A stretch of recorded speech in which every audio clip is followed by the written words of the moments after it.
Hi XP, ngayon pag-uusapan natin kung paano i-activate ang DJI Osmo Action 4. Ayan, punta kayo ng Google, i-type nyo ang DJI Mimo app, and then yung pinakauna, i-click ninyo. And then, pag open nyo, makikita nyo itong download Android APK, i-click nyo lang yan, and then, lalabas itong download anyway. So, download nyo yan. Pagka-download, click nyo itong open. Then, pagka-click nyo ng open, may lalabas na installer. And then, click just once. Yan. Click nyo lang yan. And then, mag-i-install siya. And then, click accept. Wait nyo lang. And then, open. Click nyo yung open. And then, ito yung lalabas.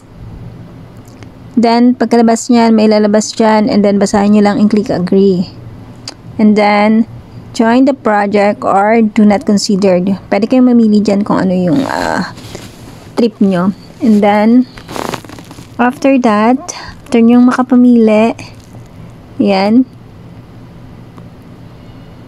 successfully installed.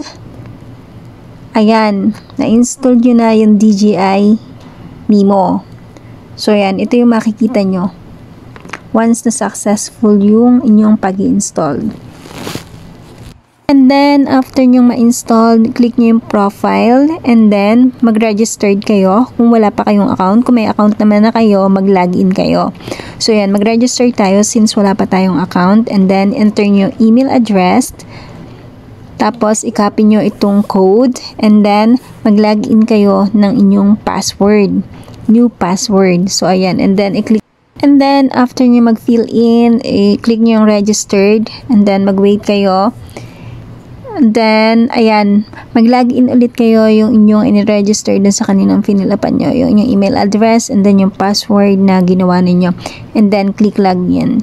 And then, gusto nyo i-save, and then, ito yung makikita nyo once na-install na siya. So, ayan, open nyo ulit. And click album or anything dito sa DJI Mimo, and then kapag may lumabas na ganito yung nag-a-ask ng DJI Mimo ng requires access to your storage, i-click nyo lang yung okay, and click allow.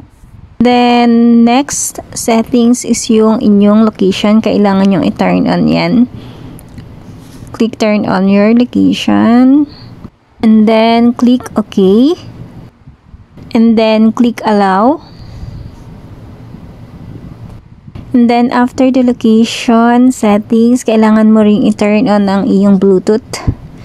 Punta lang kayo sa settings, and then, click nyo yung Bluetooth. Turn on the Bluetooth. Ayan, scanning. And then, click connect. And afterward, may lalabas na ganitong number. I-click nyo lang yung accept. And ganun din ang gagawin nyo sa mismong DJI nyo. Click accept. And then, click agree. Once okay na, na-accept nyo na dun sa DJI device nyo mismo or dun sa DJI na camera. And then, next, i-allow access nyo lang, and then next, and then activate. Ayan. Activate nyo yung inyong account. And then, after the activation, yan, wait nyo lang siya. And then, after the activation, may mga lalabas dito na questionnaire.